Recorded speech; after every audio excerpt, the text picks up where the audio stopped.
So if you're fairly new to sax, in today's lesson I've got 3 songs for you to try. And even if you're a bit more experienced on the sax, then you can use these songs as a nice way to warm up. The first song only uses 3 notes, which are the notes B, A and G, which is your first finger for B, 2 fingers for A, and 3 fingers for G. And in the link below you can get the free PDF of this tune so you can print it out and play it more easily. And of course, if you're a premium member at onlinesaxacademy.com, then you can also download the backing track and the performance track that accompanies this song. Now, I'd listen to this song a couple of times first, just to get to know the sound of it and really absorb the rhythms that I'm using. You want to get it so you can basically hum along with the tune. And once you can do that, then when you go to play it on the sax, you have a really clear template in your mind of what it should sound like, and it makes it much easier to play. Now, I'm performing all these songs on alto sax today, so if you play tenor or soprano saxophone, then you can download a transposed version of this song, and that's also in the link below. Don't forget, you can also use YouTube's playback speed settings to set the tune a little bit slower at first as well. When you first go to play this, you can put it down to 0.75 or all the way down to 0.5 speed. Alright, so here's the first tune, just using the notes B, A and G.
Now, I haven't actually thought of any titles for these tunes, so if you think of any decent ones, let me know in the comments below. Now, moving on to the second tune, we're including 2 new notes. We've got the note C, which is just your second finger, and we've got this note B flat, and we play that by sliding down our first finger so that it covers both the first key and the small bis key just below, and you push those down together just with the first finger. What you also do is keep that finger in position there all the time, even when you're playing A's and G's, so that it's always there ready to play. So when it comes time to play a B flat, you just lift off your finger and it's already covered.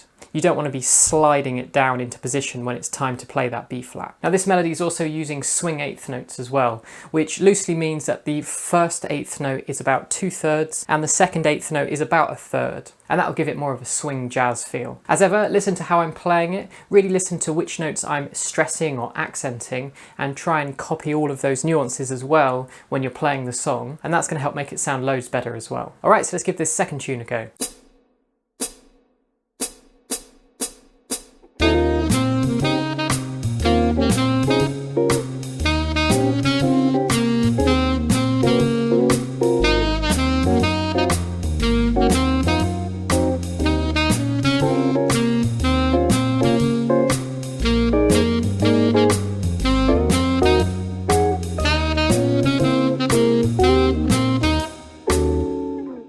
Okay, and for the last tune, we're going to be adding 3 more notes. We're going to be including notes in the right hand now. So we've got the note F, where you just include the first finger, the note E, which is 2 fingers, and also an F sharp, which is just the middle finger. This one also has swing 8th notes, so it's a similar kind of feel to the previous one. But of course, this is a little bit trickier as we're going lower down on the sax. If you find your saxophone is starting to squeak as you go onto these lower notes, it normally means you've got a bit too much tension in your embouchure, and you want to make sure your bottom lip is like a nice soft cushion for the reed and you're not biting hard onto it. So here's that third tune.